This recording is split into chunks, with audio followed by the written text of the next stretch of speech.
जय हिंद साथियों, पंचायतों के कामकाज संचालन तथा सम्मिलन की प्रक्रिया वाले टॉपिक को आज पढ़ाने वाला हूँ। तो जो वीडियो के क्लास में लगातार ले रहा हूँ, इन सभी क्लासों में जो जो टॉपिक है, इन सभी टॉपिकों को जो मैं पढ़ा रहा हूँ, इन्हें आपको अच्छे से पढ़ना होगा। और ये वही टॉपिक है जो आपको कोचिंग सेंटर में पढ़ाया जाता है। तो मैं कोचिंग सेंटर के टॉपिकों को आपको पढ़ा रहा हूँ, तो ये समझ सकते हो कि इसमें जितने भी प्रश्न आपको बताया जाएगा वो कितना महत्वपूर्ण है। तो हम लोग जितने भी प्रश्न यहाँ पे दिए हुए हैं, उन सभी प्रश्नों को देख लेते हैं। तो पहला प्रश्न है, ग्राम पंचायत के बैठक बुलाने की जिम्मेदारी किसकी है? अगर ये प्रश्न पूछा जाता है तो उत्तर क्या लेना है? सरपंच। ग्राम पंचायत में मुखिया कौन होता है? सरपंच। तो उत्तर क्या रहेगा? सरपंच। यही अगर जिला की बात किया या जनपद की बात, चलो दोनों लेते हैं, जनपद और जिला की अगर बात किया जाता है तो दोनों में मुखिया कौन रहेगा? अध्यक्ष। तो दोनों में आपको क्या करना है? अध्यक्ष लेना है। अगर उपस्थित ना हो, कौन उपस्थित ना हो? चलो उसको बाद में देख लेंगे, ठीक है। जैसे जैसे प्रश्न आएगा वैसे वैसे देखते जाएंगे। चौथा देख लो, बैठक की सूचना में किन बातों का लिखना जरूरी है?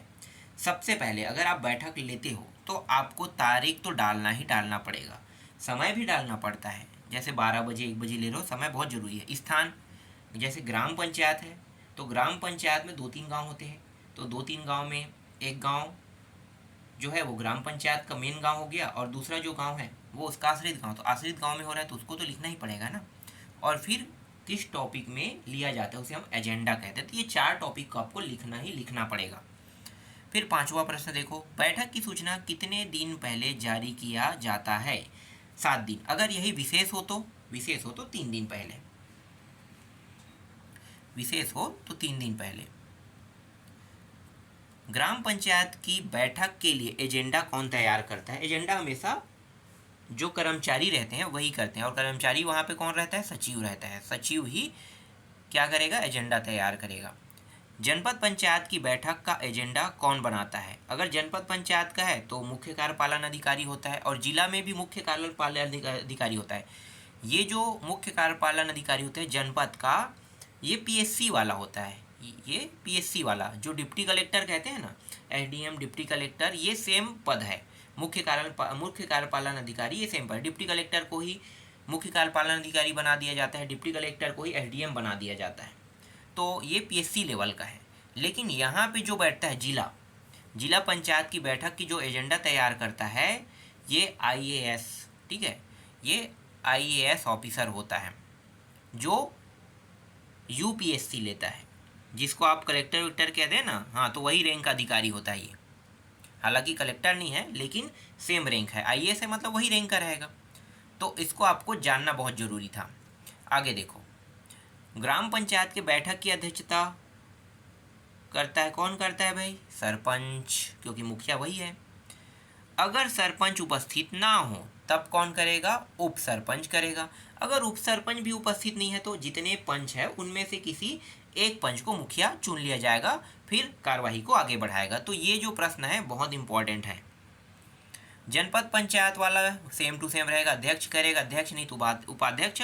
अगर उपाध्यक्ष भी नहीं है तो जो सदस्य है उन्हीं में से किसी एक को बना लिया जाएगा।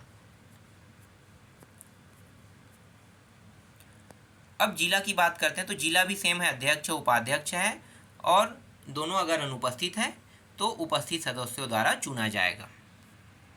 पंचायत की बैठक में भाग ले सकता है।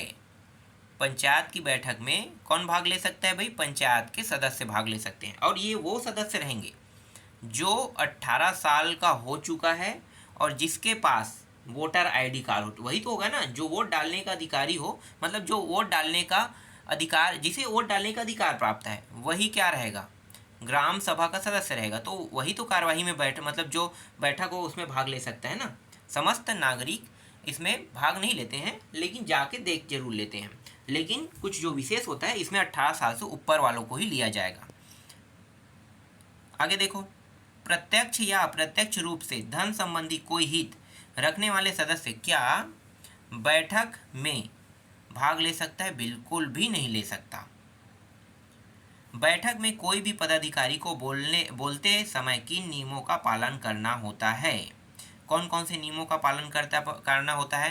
पहला है, न्यायालय में विचाराधीन विषय गुण अवगुण पर टीका टिप्पणी नहीं करना।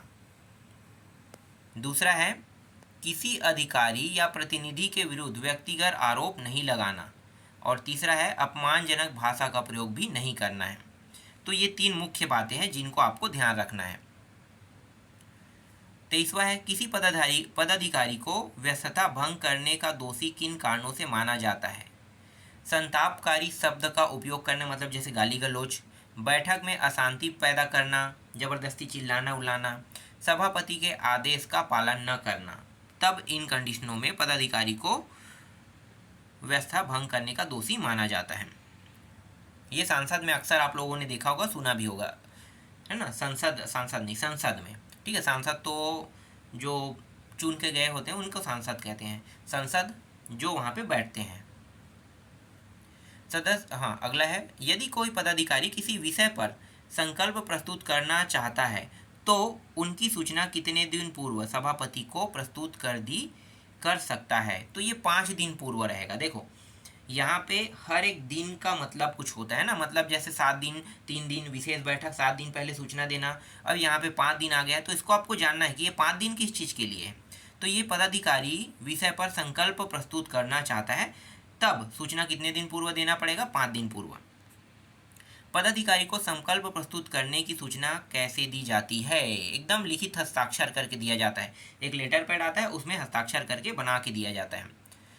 किसी विषय पर बराबर मत होने की स्थिति में सभापति क्या करेगा। भाई सभापति खुद एक मत डाल देगा, अतिरिक्त मत देने का निर्णय देगा। हाँ, कोई भी एक व्यक्ति तो नहीं कहेगा, लेकिन अपने में से या फिर कोई एक ऐसे व्यक्ति के माध्यम या टास्क करके एक मत का निर्णय हमेशा ऐसा ही किया जाता है।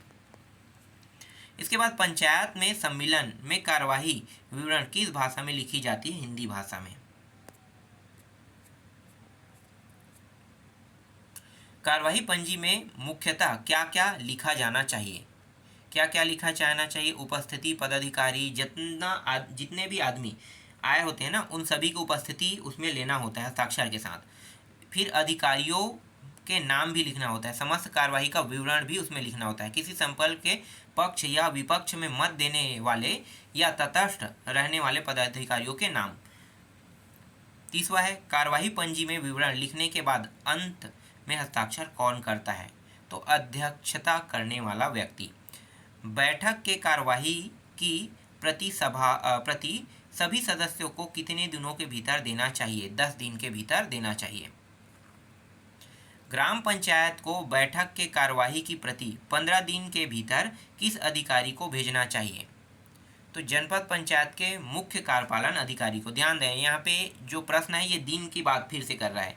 ग्राम पंचायत की बैठक के कार्यवाही की प्रति 15 दिन के भीतर किस अधिकारी को भेजना चाहिए। 15 दिन के अंदर जो हो चुका है उसको और लेट नहीं करना है, होने के बाद 15 दिन के अंदर भेजना है। तो किसको भेजना है, मुख्य कार्यपालन अधिकारी। ये ग्राम पंचायत की बात है। अगर यही जनपद पंचायत हो तब 15 दिन के अंदर ही भेजना है, लेकिन किसको भेजना है, जिला के मुख्य कार्यपालन अधिकारी जो IAS ऑफिसर होते हैं ना, उसको भेजना होता है। ये तो डिप्टी कलेक्टर है, ये PSC है, समझो PSC राज्य लेने वाला पेपर है, ये केंद्र लेने वाला है। ग्राम पंचायत के बैठक की कोरम कितने सदस्य की उपस्थिति से होती है। तो ग्राम पंचायत के आधा से, मान लो 100 सदस्य हैं, 100 है वोटर समझो। यहाँ पे क्या, ग्राम पंचायत की बैठक कोरम कितने सदस्यों को उपस्थित होते हैं, 100। अब सदस्य यहाँ पे कह रहा है ना, तो सदस्य तो टोटल वही 18-19 होता है, तो उसमें से आधा तो होना चाहिए, बाकी सब तो ग्राम के होते हैं ना, ग्राम पंचायत के। तो आप इस तरीके से ले सकते हो, सीधा आधे से आधे ले लेना, आधे सदस्यों से। प्रश्न में टॉपिक रहेगा, आधा तो रहेगा ही। जनपद पंचायत एवं जिला पंचायत के बैठक की कोरम के लिए कितने सदस्यों की उपस्थिति जरूरी है।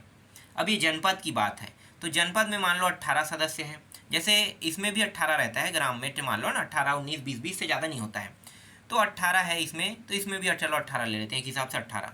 अब यहाँ पे क्या है, 1/3, तो इसका 3 हिस्सा कितना होगा, 1/3 मतलब 6 लोगों का होना जरूरी है। 6 लोग रहेंगे तभी 1/3 सदस्य पूरा होगा। तो 6 लोग होने के बाद ही जनपद व जिला पंचायत के बैठक के कोरम जो है वो पूरा हो जाएगा। इसके अलावा जो और सदस्य है वो तो रहेंगे ही रहेंगे, है ना। आगे देखो, बैठक में कोरम नहीं होने पर बैठक क्या होगा, आगामी तिथि के लिए स्थगित की जाती है। स्थगित बैठक की सूचना कैसे दिया जाता है। तो जो स्थगित बैठक है उसकी सूचना पंचायत के कार्यालय में चिपका कर दिया जाता है। क्या स्थगित बैठक में भी कोरम की पूर्ति होना आवश्यक है? बिल्कुल नहीं। अगर स्थगित हुआ है बैठक और दोबारा जब बैठक किया जाएगा तो उसे डायरेक्ट क्या कर दिया जाएगा, मान्य कर दिया जाएगा, इसलिए कोरम की कोई बाध्य या बंधन नहीं रहेगा। स्थगित बैठक में कोरम स्थगित बैठक में कौन सा नया विचार के एक मिनट, क्या है, स्थगित बैठक में कौन सा नया विषय विचार के लिए लाया जा सकता है? एकदम यहाँ पे ध्यान देना है, विचार के लिए नया कोई भी विषय नहीं लाया जा सकता, सिर्फ पुराना विषय पर ही चर्चा होगा स्थगित बैठक के लिए, है ना। बैठक के लिए कितने दिन पूर्व सूचना दिया जाना जरूरी है? वही 7 दिन, अगर विशेष हो तो कितने दिन? 3 दिन। पंचायत की या उसकी समितियों की एक मिनट, ये क्या है कि नम में कितनी बैठक बुलाया जाना चाहिए? हाँ, माह में, सॉरी, ये माह है। पंचायत की या उनकी समितियों की माह में कितनी बैठक बुलाया जाना चाहिए? तो माह में कम से कम 1 बैठक तो होना चाहिए। सरपंच द्वारा पिछले बैठक के 25 दिन तक बैठक नहीं बुलाने पर कौन बैठक बुला सकता है? ग्राम पंचायत का सचिव जो है वो बैठक बुला सकता है। देखो, छोटे छोटे टॉपिक बहुत इंपॉर्टेंट होते हैं, इनको जानना और समझना बहुत ज़रूरी है, क्योंकि प्रश्न ऐसे ही आएंगे एग्जाम में। अध्यक्ष द्वारा पिछले बैठक के 25 दिन तक बैठक नहीं बुलाने पर कौन बुला सकता है? मुख्य कार्यपालन अधिकारी। जैसे कर्मचारी कौन था? ग्राम पंचायत में सचिव। तो जनपद के अध्यक्ष नहीं बुलाएगा तो वहाँ पे कर्मचारी कौन है? मुख्य कार्यपालन। और जिला में जिला में कौन है भाई? जिला में भी मुख्य कार्यपालन अधिकारी ही है। ग्राम पंचायत की बैठक में आय व्यय की जानकारी कब प्रस्तुत किया जाता है? तो मासिक बैठक में किया जाता है। ये तो ग्राम पंचायत का है ना, लेकिन यही जनपद का हो तब। चलो, जनपद वाला बाद में देखेंगे, पहले यहाँ पे एक प्रश्न है, उसको पहले देखते हैं। ग्राम पंचायत की बैठक में आय व्यय की जानकारी प्रस्तुत करने की जिम्मेदारी कौन है? कर्मचारी का, जो सचिव होता है उसका रहता है। जनपद व जिला पंचायत की बैठक में आय व्यय कब प्रस्तुत किया जाता है? तो प्रत्येक तिमाही, हर 3 महीने में। देखो, ये जनपद और जिला इसलिए तिमाही 3 महीने में, लेकिन ग्राम पंचायत में हर महीने में। पंचायत द्वारा अंतिम रूप से निपटाए गए विषय पर कब पुनर्विचार किया जा सकता है? 6 माह के बाद पुनर्विचार किया जा सकता है। 6 महीने के भीतर अंतिम रूप से निपटाए गए विषय पर पुनः विचार कब किया जा सकता है? तो 3/4 सदस्य। देखो, 3/4 का मतलब समझते हो? देखो, 3/4 तो मान लो 100 संख्या है, 100 संख्या, तो 100 संख्या को 4 हिस्सों में बांटना है, तो 4 हिस्सों में बांटेंगे तो 25-25 आएगा, है ना। 4 हिस्सों में 25, तो 3 हिस्सा, तो 1 हिस्सा 25 है, तो 3 हिस्सा 75, तो 75/100 कह रहा है, समझो। तो ये 3/4 75/100 मतलब 75%। 3/4 सदस्य के पुनर्विचार से ही लिखित सम्मति प्राप्त होने पर ही हो सकता है। फिर अंतिम प्रश्न है, ग्राम पंचायत किसके निर्देश पर अंतिम रूप से निपटाए गए विषय पर पुनर्विचार कर सकता है? तो ये अनुविभागीय अधिकारी कोई भी हो सकता है, एसडीएम हो सकता है, आरआई हो सकता है, पटवारी भी हो सकता है ना, तो कोई भी हो सकता है, और यहाँ तक कि कलेक्टर भी हो सकता है। अनुविभागीय अधिकारी मतलब उससे संलग्न हो, उनको कहा जाता है। अब यहाँ पे देखो, गणपूर्ति कोरम के लिए न्यूनतम संख्या क्या होना चाहिए? तो यहाँ पे जनपद अगर है तो जनपद पंचायत की बैठक के लिए गणपूर्ति 1/3, जिला पंचायत की बैठक के लिए भी 1/3, लेकिन ग्राम पंचायत के लिए 1/2 पढ़े थे ना, हाफ। समिति की बैठक में कोरम 1/2 होना जरूरी है। ग्राम सभा सामान्य क्षेत्र की बैठक में कोरम कुल मतदाता, जितने भी मतदाता है वो 10 पे होना चाहिए। मान लो 1000 मतदाता है तो 100 लोग तो आने ही चाहिए। अब उन 100 लोगों में से 33 महिला होना जरूरी है। यहाँ पे देखो 1/3 का मतलब क्या है? 3 हिस्से में बांट दो तो 33 तो होगा ना। 100 को 3 हिस्से में बांटोगे 33 1 34 मान लो, तो 34 महिला का होना जरूरी है। ग्राम सभा अनुसूचित क्षेत्र की बैठक में कोरम, तो कुल मतदाता के 1/3। अब देखो, कुल मतदाता जैसे 1000 है तो 300 लोग शामिल होना चाहिए। ये अनुसूचित क्षेत्र है, सामान्य क्षेत्र में चलो छूट मिल गया, अनुसूचित क्षेत्र में कोई छूट नहीं है। 333 का आना जरूरी है, 334 का हो से आना जरूरी है।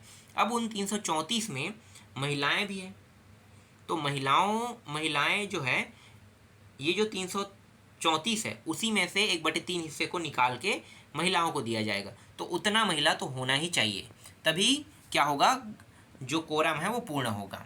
यदि कोरम पूर्ण नहीं होता है तो अगली तारीख की बैठक क्या होगा, स्थगित हो जाएगा, और इस बैठक में, स्थगित बैठक में कोरम जो है वो पूर्ण नहीं होगा तो भी चलेगा।